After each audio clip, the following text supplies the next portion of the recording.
Hey guys, so World Polio Day is coming up. Is it a day when everyone gets polio? No. It's a day when we celebrate that almost no one gets polio. But we'd like to celebrate a day when it's completely in our past. Polio may be 99.9% eradicated, but that last 0.1% is going to be tough.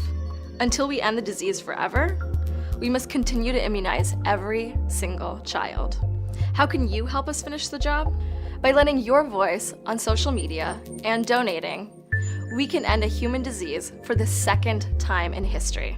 And now, your donation to Rotary will be tripled by the Bill and Melinda Gates Foundation. Tripled. That's pretty cool. We're this close to making polio a thing of the past. Help us end polio now and make history today. The Rotary Club at Tulsa, where Tulsa's best and brightest business and community leaders come together every week to do good things here in Tulsa and around the world. I just love Rotary Wednesdays. So several Rotarians, I know Carl was there, several Rotarians were at an NAIOP meeting this morning, and we got to hear our own Jake Dollarhide present a great program. So we started off with Rotary. We've got a great Rotary program this week, following on the heels of last week. Last week we had our own Stephanie Cameron here, TIPRO's chair, who talked to us about all the great things TIPRO's is doing. This week we have Moises here, who's next year's TIPRO chair. Where else, other than the Rotary Club at Tulsa, are you going to get that kind of lineup back to back? Isn't that awesome? Yeah, thanks to Tim Caldwell and your committee, Tim. You're doing an awesome job. Appreciate you. Let's take a minute to say hello to each other. So again, thank you for being with us today. We've got a great program. We're going to go ahead and get started. Diane Peacock is going to lead us in our invocation. Kyanne Camus is going to lead us in our four-way test and pledge. And then Michael Willis will introduce our visitors. Diane? I've been gone for a little while, and it's so good to see some of your faces again. Let us bow our heads together as we lift up our spirits to our Creator. Dear Lord, we come to you always with thankfulness in our heart. Oh God, you are our hope and strength. You are a present help in troubled times. Grant us faith and courage that we may not fear. Though the earth be moved and the hills carried into the midst of the sea, though the waters rage and swell and the mountains shake at the tempest, we may not fear. Oh, be in the midst of our souls, that we may not be moved, but may be still and know that you are the God of our hearts and spirit. Guide us as we make decisions to benefit our fellow man as Rotarians. Thank you for this food, and thank you for this day in our lives together. Amen. All right, in place of a song today, we will be reciting the four-way test. So please join me. First, is it the truth? Is it fair to all concerned? Will it build goodwill and better friendships? And will it be beneficial to all concerned? All right, thank you. Pledge allegiance to the flag of the United States of America and to the republic for which it stands, one nation under God, indivisible, with liberty and justice for all. Thank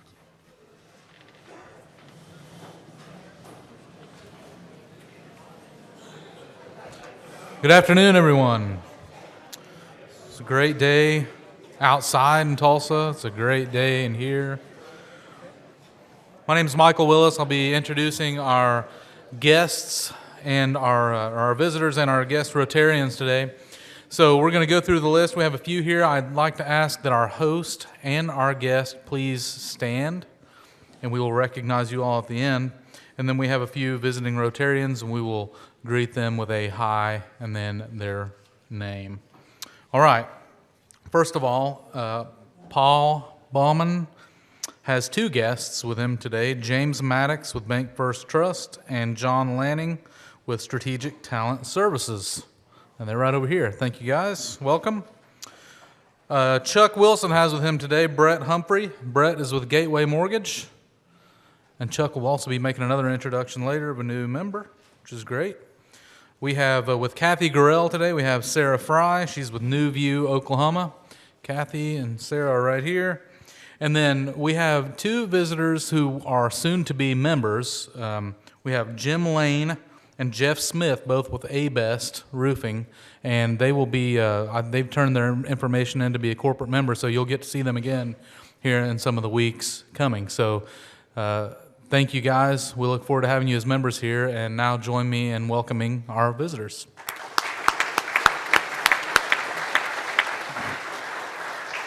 Visiting Rotarians, we have Jeanette North from Owasso. Hi, Jeanette. We have Brian Jackson from the Sand Springs Club. Hello, Brian. We have Jonathan Slay with Rotaract. Hello, Jonathan. And Mickey Moore with Bristow.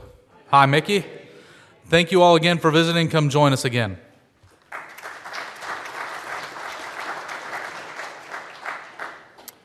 So thank you, Diane, Kyan, and Michael. Appreciate your helping out today. And welcome visitors. We hope you'll consider joining us. You'll be joining a great group of people here. We've got some great new members joining us, and I promise you, you'd make some great friends and get to do some great community service alongside us. So thanks again for coming. Our sponsor this week, our meeting sponsor, is Tim Nall with We Be Trees, my favorite tree guy. Tim, thank you very much for your sponsorship. These meeting sponsors, again, help defray the costs of running our club. So, as always, we encourage you to reach out and do business with your fellow Rotarians. In addition, I'd like to thank today's meeting volunteers who do a fabulous job putting together the meeting. And this week they pulled extra duty because not many people know this, but Rochelle's actually on vacation this week. So my anxiety levels has been like pegged out all week. But got a great group and everything's come together. And so thank you, meeting volunteers. Let's give them a round of applause.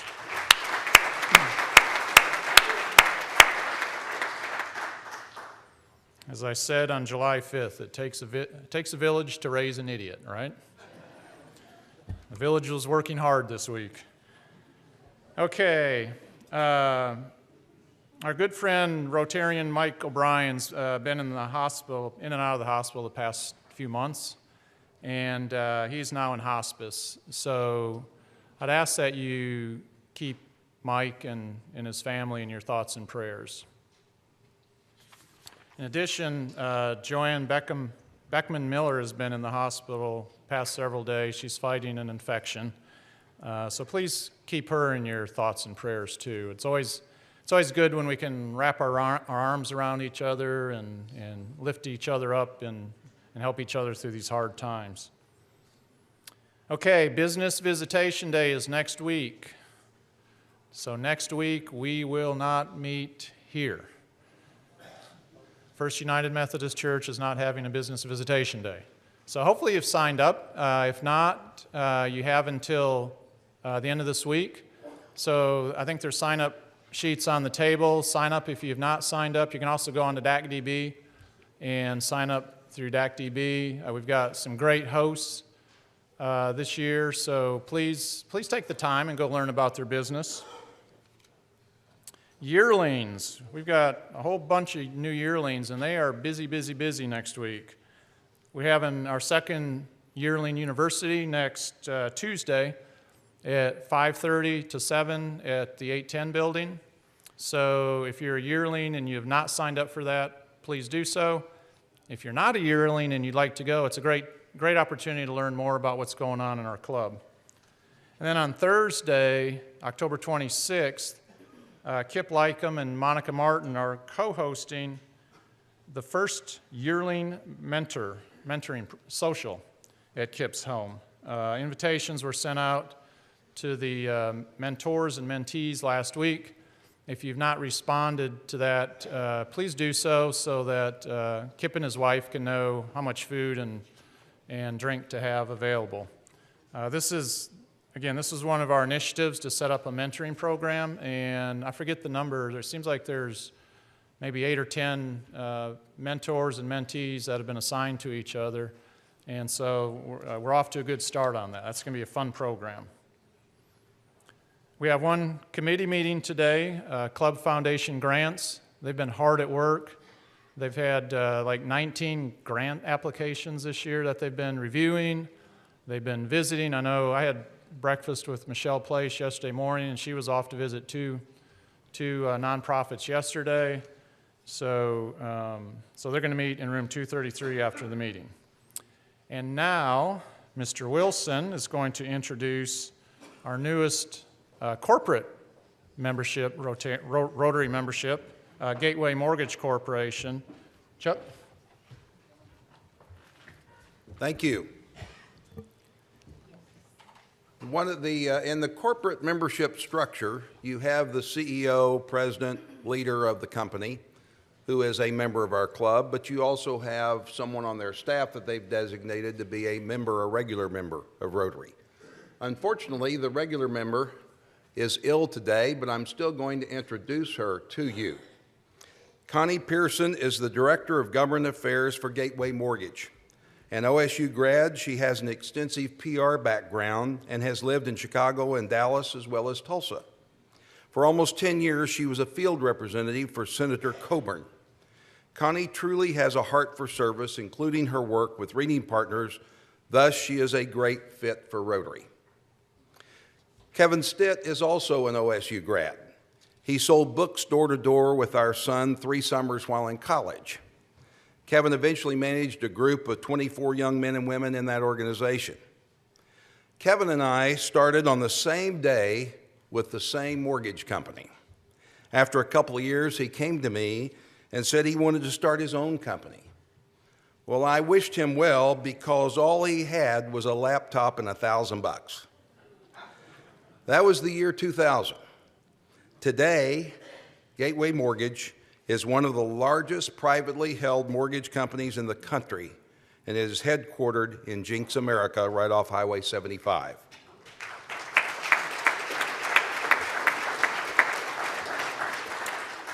Gateway employs 1,100 and has 145 offices in 40 states. Kevin and his wife, and by the way, I don't work for Kevin. Kevin and his wife, Sarah, have 6 children. Well, what I admire most about Kevin is his heart. He and his company live the Rotary slogan of service above self. So, by the way, Kevin is running for governor of the state of Oklahoma. Would you please welcome Gateway, Kevin Stitt, and Connie Pearson to Rotary.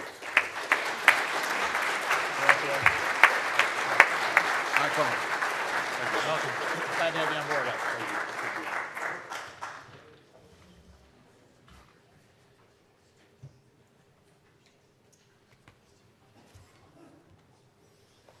Kevin, great to have you and Connie on board. We look forward to serving alongside you. Yeah. Charles, Sarge timed. Hey, buddy. You are on the agenda. I am on the agenda. Hey, how's it going? You made it this week. Yeah, Mike, made the that's agenda. exciting. Da-da-da. Gosh. Okay. You have to squat, yeah. That's all right. Maybe I should just use this one. Is this on? All right. Welcome. It's Wednesday. Sarge is here, so let's get this thing underway. We've got some, I've taken a lot more mallow. Everybody gets scared when I come up here because they think, oh, heck's going to break loose. But anyway, let's get it started. All right. There we go. Lovely Terry. Terry's birthday, and she donated $100. She wants to donate in honor of all the Rotarians that give so selflessly to the young people in the schools. So this was her way of saying thank you. But thank you, Terry, for giving the $100 and being such a wonderful inspiration to all of us.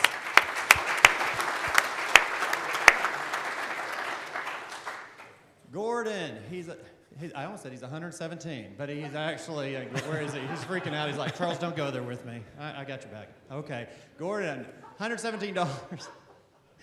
Happy birthday, Gordon. 36 years in Rotary, 81 years young. See, so I've been way off. I would not have done very well. I lost, where they give away toy prizes, guessing weight and age.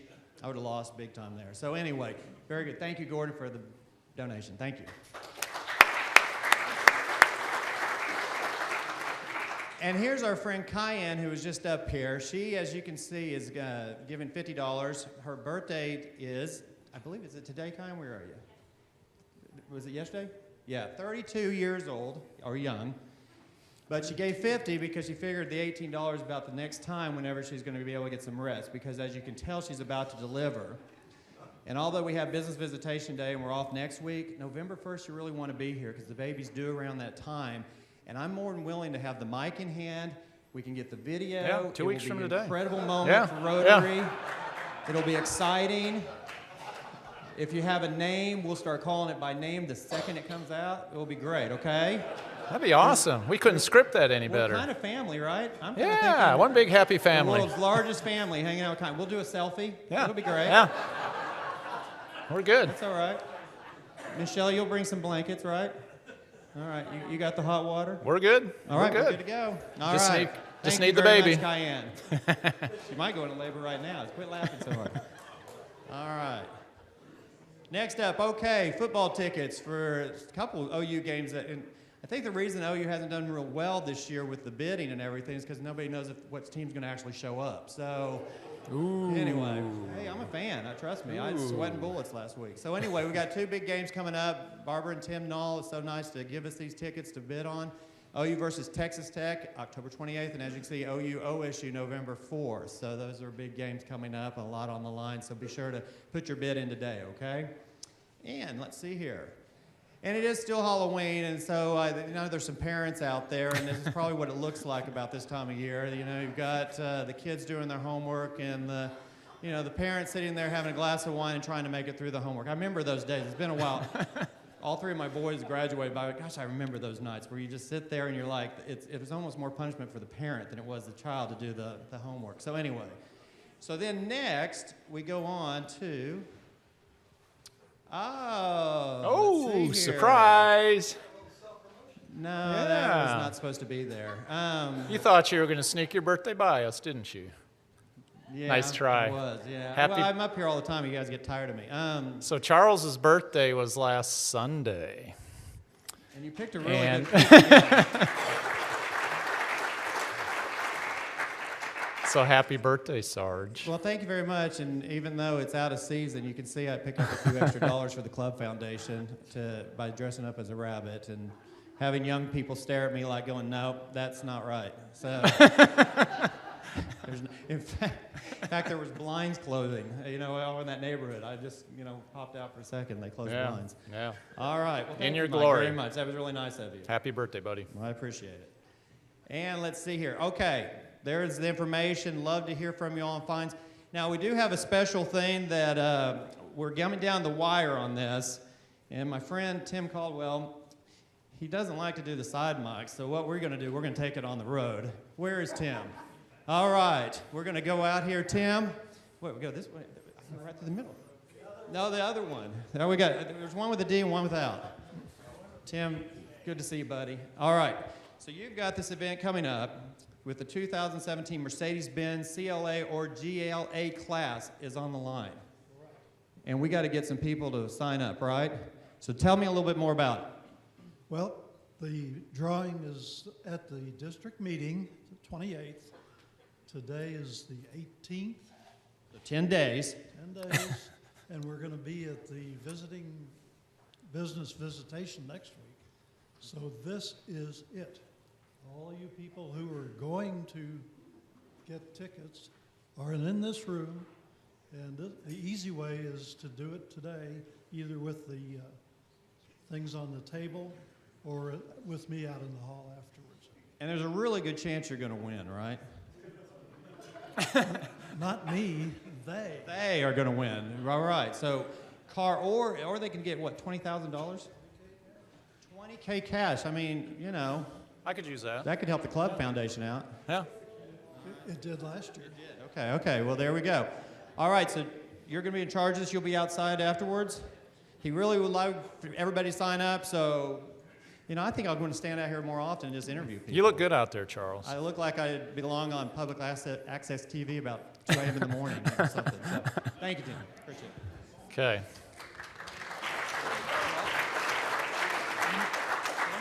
Don't forget the MSNI Workday, which is quarterly for the club. It is scheduled for November 11th, so please sign up. There are sheets on the table. Okay. All right, 11/11. You can't forget that. Thank you, Tim. All right. Thank you. So we're not quite through with you yet, sir. We need some mic time. Yeah, we need some been a mic while. time.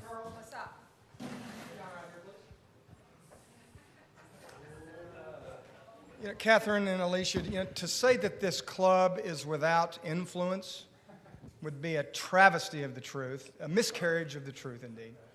And to say that our president, Mike Homan, is without influence, well, that's about right, actually. That's definitely accurate. That wasn't we the had line. big plans for you today, but budget pressures stepped in, so we had to settle for something. Happy birthday, Chaz. We love you. And everybody pay very close attention to the words that you'll hear on the screen, please. And remember, the Sarges used to have a lot of class, and then we got Charles.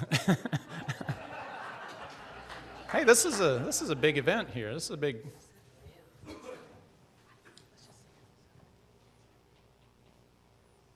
Can you read that, Charles? Okay. Am I supposed to be reading it out loud? Now. No, just make sure you read. Mr. Sergeant at Arms, on this occasion of your birthday, this lovely lady is not only punctilious, but punctual. Mr. Sergeant at Arms, Marilyn Monroe. I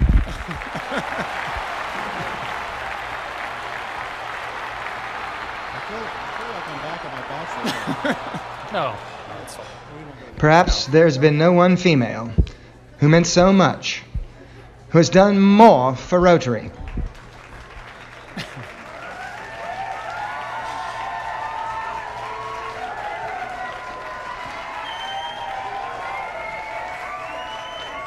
Mr. Seacrest, the late Marilyn Monroe.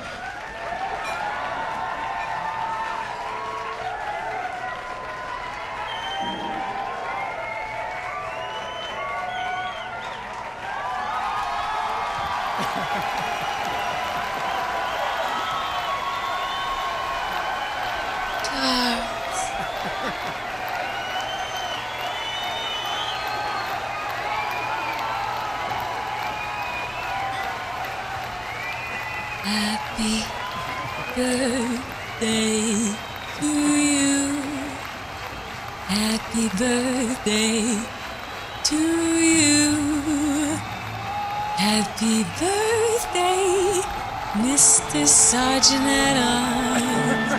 Happy birthday to you.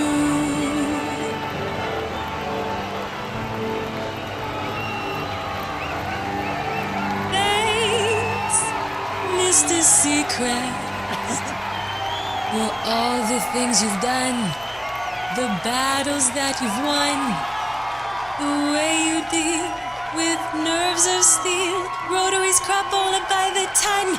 We thank you so much. Everybody, happy birthday.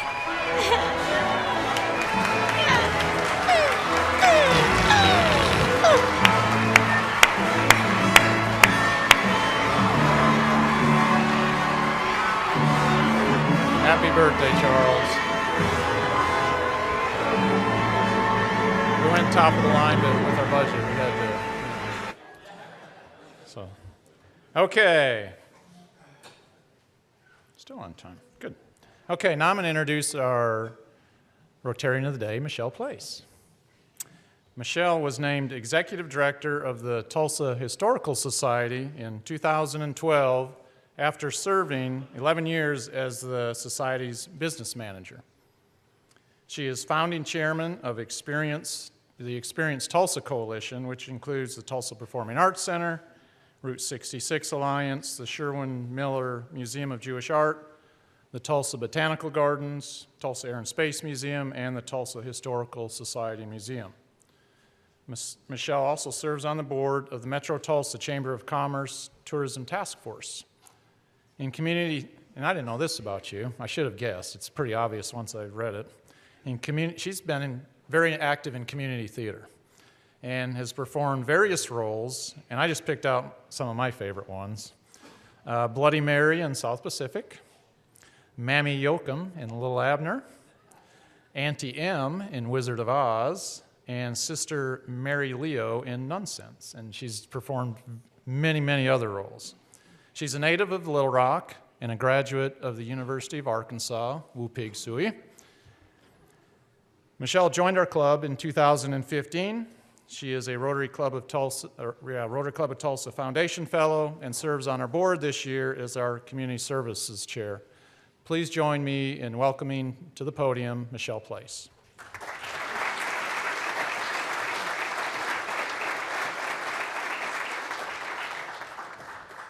My mother would tell you I've always been prone to drama. Well, good afternoon. Over the last few years, I have been able to watch the extraordinary work of today's speaker. It's been the last 2 years that I have come to personally know and be inspired by Moises Echeverria. Moises and I were part of the Tulsa delegation to an international conference on just governance in Coast Switzerland last summer. This conference is under the umbrella of the United Nations in Geneva, and it focuses on peace through dialogue. It was at this conference where I watched as another member of our delegation, an adopted Korean American, and Moises be rejected because they were not the right color to participate in a particular discussion. While there were some extenuating circumstances to this situation, it still had a very profound effect upon me. Two people who I had come to love and respect were told that they didn't have a place at this particular table. I was heartbroken, and I was extremely troubled as I watched discrimination unfold right before me. It was a true epiphany in how persons can be devalued.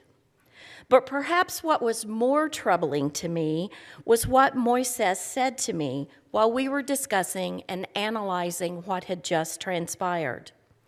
Moises said, and I quote, "Oh, Michelle, don't worry, I'm used to this. It happens all the time." It's been a difficult yet enlightening week in our country as we faced the reality and the opening of discussions in harassment that takes so many forms. Bullying is on the rise. There's no longer a safe space for anyone because of social media platforms. Do we take a knee or do we stand up? Who's in and who's out? There is much work to be done by all of us for justice, for equality, for diversity and inclusion. In our community, the Oklahoma Center for Justice and Equality is solely dedicated to achieving respect and understanding for all people through education, advocacy, and dialogue. Please give a warm Rotary welcome to the President and the CEO of the Oklahoma Center for Justice and Equality, my colleague, my friend, Moises Echeverria.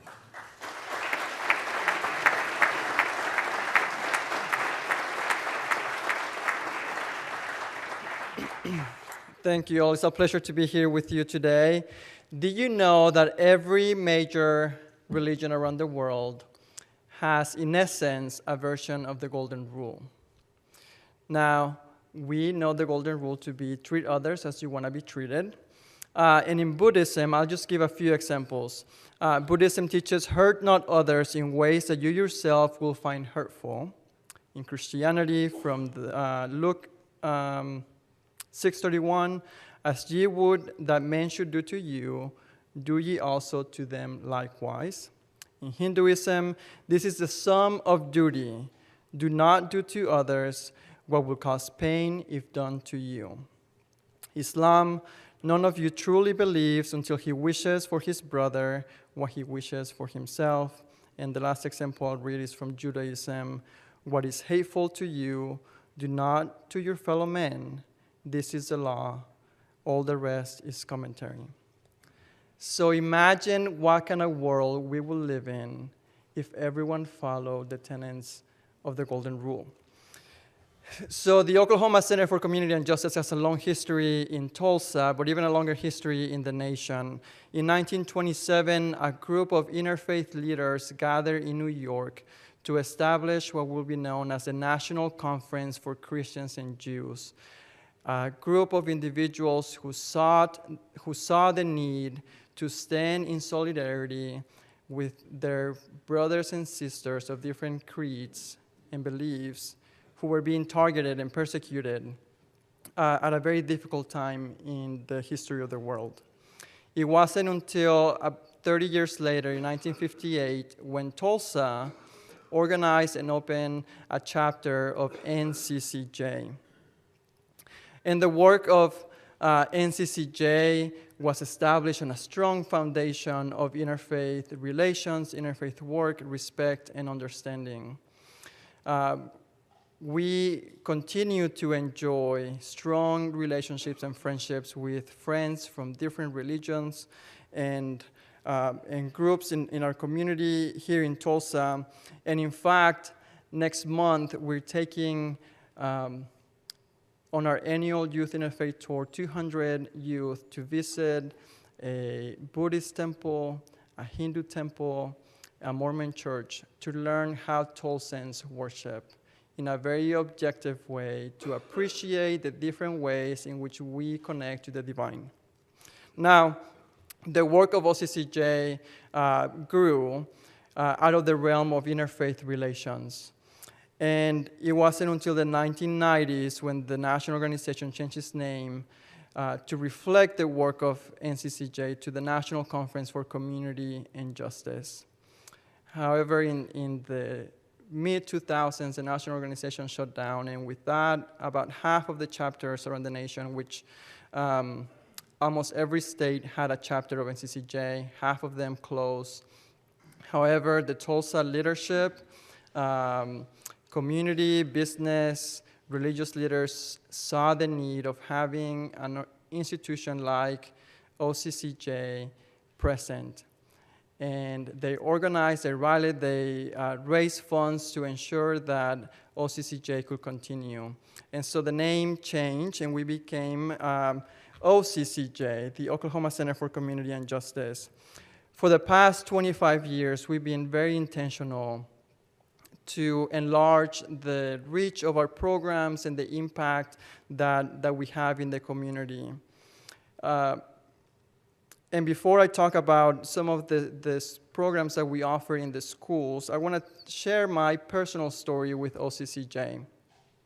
It started 15 years ago when I attended a leadership training called Anytown Leadership Institute, a week-long camp for high school students throughout the state, steeped in social justice, respect, and understanding, and empowering those students to advocate for themselves and for their communities, in their schools, and in their cities.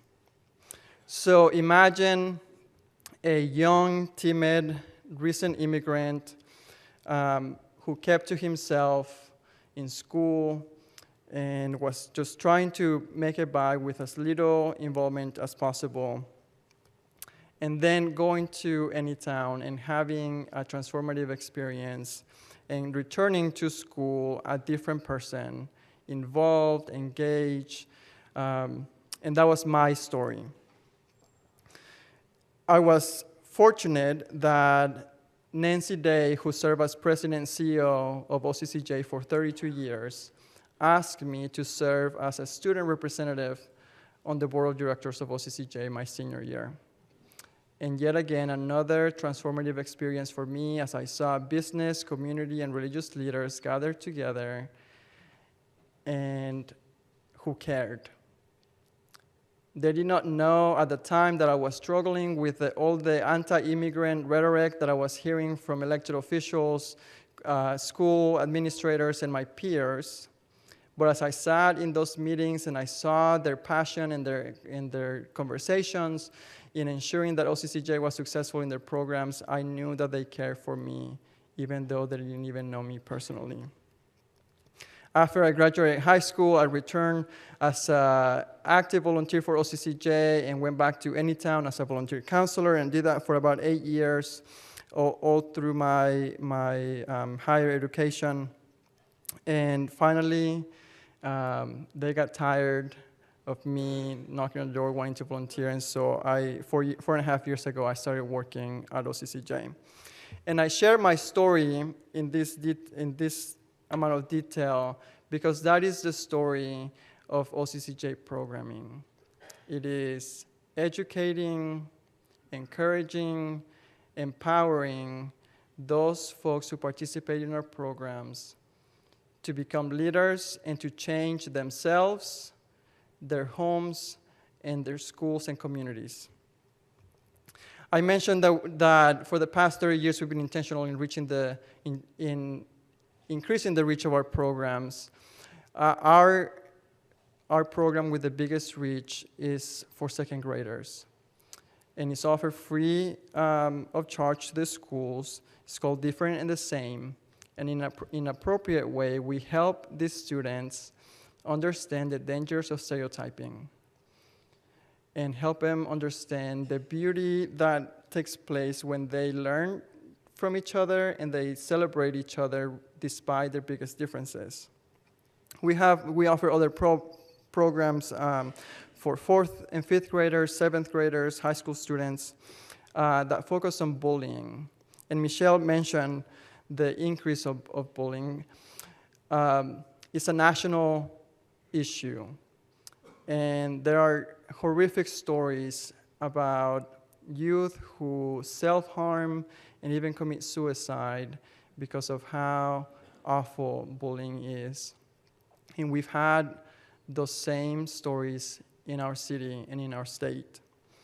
So the role that OCCJ plays in the education system focuses on providing the social, emotional learning needs of the students, in helping administrators create a safe space where all students feel welcome and respected, and where education and academic excellence can thrive.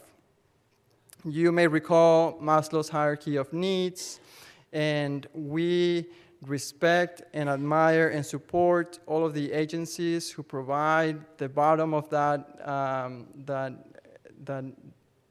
ladder of those needs, the physical needs. And our role is to supplement the next two needs of the safety and security and the love and acceptance. One of our newest initiatives is providing buddy benches to elementary schools. So through businesses and individuals who sponsor a bench, we are able to go into a school, speak with the principal about creating the culture in the school that will support the concept of a buddy bench, where a special bench is made and installed in the playground, and when a student feels left out and feels alone, they can sit on that bench, and the other students automatically know that that student needs to be reached out to and befriended. A neat story that happened was that our board chair, Shane Fernandez, some of you may know him, he sponsored a bench at his daughter's school. And one day at night, his daughter was so excited for him to come home, and she shared with him that she was feeling lonely that day, and she sat on the bench. And before a student was able to come to sit with her and befriend her, she saw the plaque on the bench, and it said the name of his father and the name of his company. And then the student came, and then she was able to socialize and to not feel unwanted, and she was excited, and she thanked her dad for that bench. And we have other stories, very, very, very personal, of how these little things really impact the quality of life of students and their learning opportunities. Recently, we've also found out the increasing need for organizations to embark in the journey of diversity and inclusion. About 5 years ago, the Tulsa Regional Chamber organized the group Mosaic, which advocates for the business case for diversity and inclusion. OCCJ was one of the founding members, and we continue to be very supportive of their efforts. We're thankful for organizations and businesses who invest in diversity and inclusion in the workplace and have hired diversity and inclusion managers, coordinators, etc. But we realize that there are small businesses, nonprofits, and governmental agencies that have the exact same needs of embarking in the journey of diversity and inclusion, who cannot afford to hire a full-time person.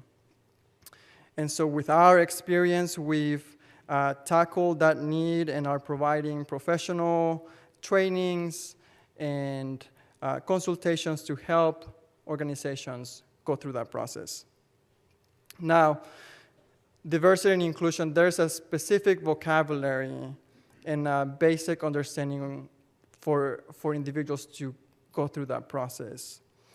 And so we help organizations realize that although we focus on the visual aspects of diversity, which are critical, such as race, gender, age, language, just like an iceberg where we see about 20% of the iceberg and 80% of the iceberg is under the surface of the water, so is diversity. And we look at ability, both physical and mental, religion, nationality, education, background, social class, sexual orientation, personality, beliefs, culture, and all of these things are critical for an organization to start that process of being more inclusive.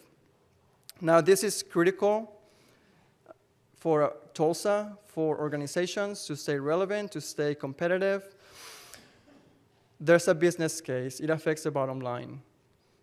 We're supportive of this. We know it's the right thing to do, but for some folks, unless we can show them how it affects the bottom line, that's how they jump on the wagon. And so we know that we're doing the good work and the more important work, even if we have to start with that conversation. Now, I talk about diversity and inclusion and the importance of it in businesses, but the reason why this is important is because of generational systemic oppression and the fact that there has been individuals, communities, and groups that have been kept from opportunities, from resources, and now are not starting at a plain or a plain level field. And diversity and inclusion, there's also a community case for it. The US Census has predicted the labor force participation by 2050, and there's some drastic changes.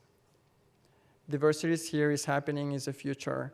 We don't have to look too far away and try to imagine what that's going to look like. We just have to look at a classroom in Tulsa Public Schools, especially if we're looking at a pre-K, first grade, because when we talk about the demographics of those classrooms, we are talking about 51% of the student body or children under the age of 5 being what we would call a minority.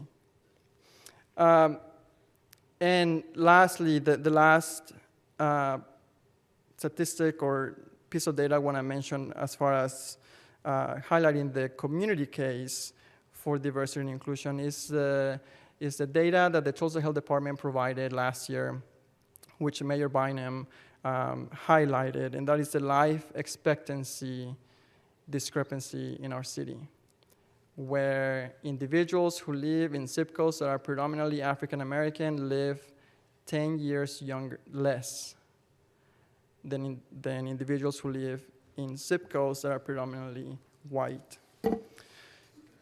Now, this is should be important for all of us who are leaders, because when everyone in our community feels respected, feels empowered, then they can contribute to the betterment of themselves and the community. Inclusion, social justice is a journey. It is never and will never be a destination. There are never enough boxes that we can check to say that we have gone through the process and we are done. And that is both the beauty and the challenge of this work, and the opportunity to always learn, to always grow. So I started by talking about the golden rule, and at OCCJ we try to teach the platinum rule. And that is to treat others not how you want to be treated, but to treat others how they want to be treated. Now, in closing, I just want to say that, and I have to ask the ladies in the room that this message is for the men, so just bear with me. There has been recent light to the oppression, the belittling, the harassment of women in the national media. This is a systemic issue that affects all of us. And unfortunately, we live in a society where we have taught our sons that belittling, degrading, harassing, abusing women, that we can get away with that. That's a problem that we have created, and it's a problem that we must actively solve. If we are not active participants in changing that culture, then I'm afraid to say that we are part of the problem. If you're not sure what I'm talking about, then I ask you that you research the allegations against the filmmaker in regards to harassment, and that if there's any women in your lives who trust you, that you ask for insight. Okay, I'm done. Ladies, I know that you don't need men to come and save. You don't need men saviors, but it's important for us to be part of the solution. There is so much work to do. I am up for the challenge. I am humbled by the support that we received. Last night we had our annual fundraising dinner, and it's just amazing to know that there's folks who believe in us and want us to do this work day in, day out, and it's a privilege for me to lead this. And thank you for being here and for entertaining me. I know that we have questions, time for Q&A. I don't know that we have time for Q&A. We have time, just maybe a couple of minutes for question and answer, for Q&A, if anyone has any questions. Yes? I know it would be hard to narrow it down. What do you see as maybe your biggest, the top 2 or 3 challenges for the next 2 or 3 years? The need is there. The support is growing.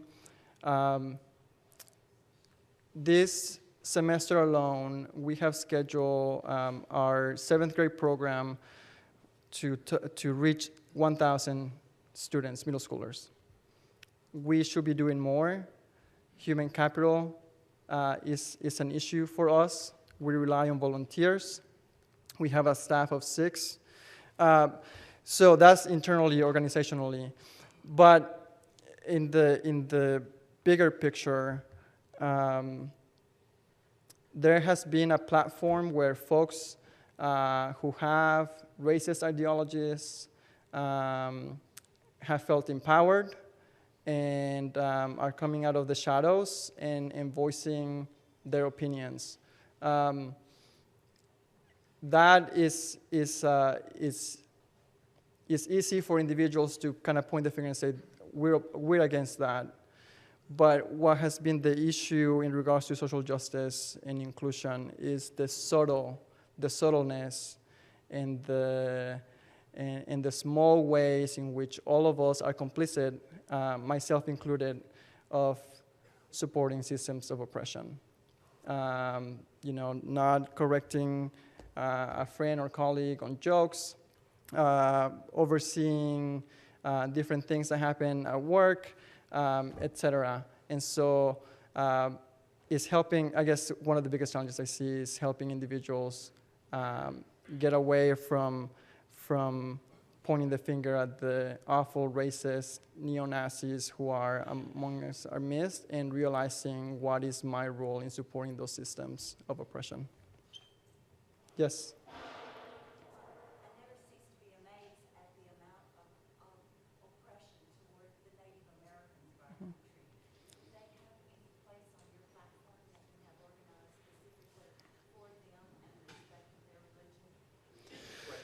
Yeah. So the question was the amount of oppression that Native Americans have faced and whether there's a platform within OCCJ to support the Native American community here in our state. So indirectly, we at any time, one of the things that we do is have objective religious presentations. And each year, without fail, we have invited someone to talk about Native American spirituality and the ways in which colonizers stripped away the identity of Native Americans. And so for the Native American students who participate in that program specifically, leave feeling empowered, and all of us and everyone else leaves better educated about the beauty of Native American spirituality and how even some individuals have merged that with forms of Christianity. And but we are friends of the tribes here, and some leaders have sat on our board of directors. In the 1990s, OCCJ was one of the leading organizations that was advocating for education around Native American mascots and how problematic they can be here locally. So we can do more. One thing about OCCJ is that we are not a one-issue organization. And oftentimes we rely on the organizations that are advocating and partnering with them in helping enhance their voice in the community. Yeah. Thank you.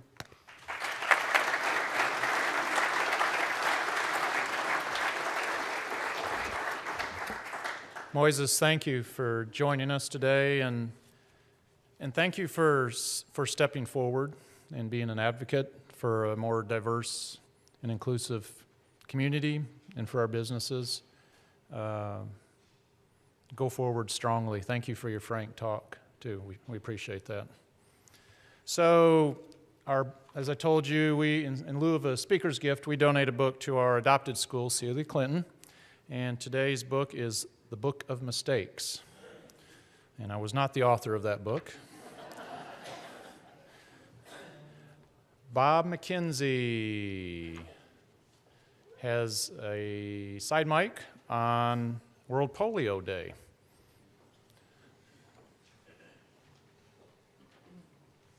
Thank you, President Mike. Our team is going back in 2018 in Race Across America. And we weren't going to do this, but we got such a response last year, we thought we'd capitalize on the momentum. And so it's quite a production to put on, but do you know we've only had 11 cases of polio in the world this year?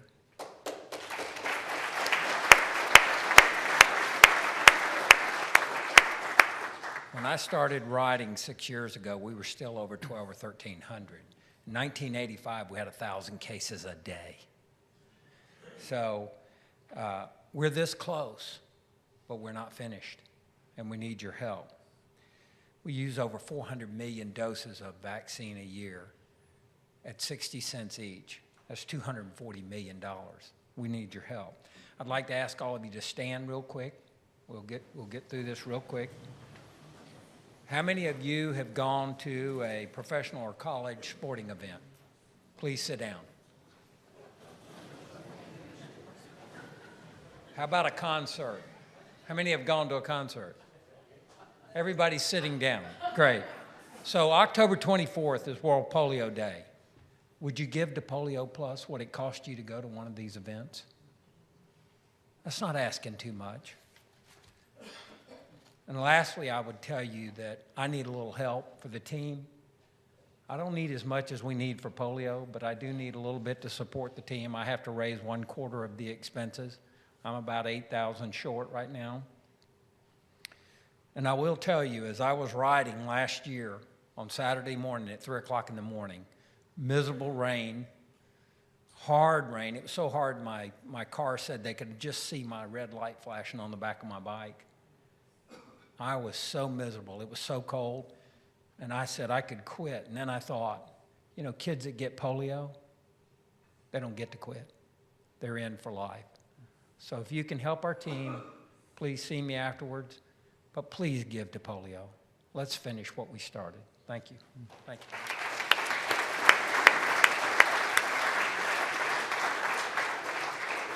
Bob, thank you for all you're doing to help end polio. Yeah, so next Tuesday, October 25th, is World Polio Day. I would encourage you to go out to the Rotary International website. There's some live events that they're going to be streaming that you can watch, and there's all sorts of good information out there.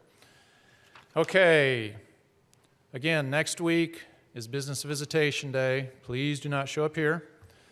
And on November 1st, we've got a real exciting program. Bob Blackburn with the Oklahoma Historical Society is going to be our speaker.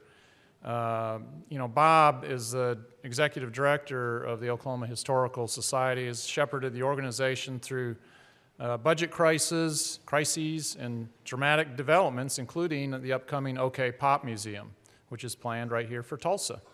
So come hear about the entrepreneurs of our state and how free enterprise became established here. That's what Bob's going to speak to us about. So that's on November 1st.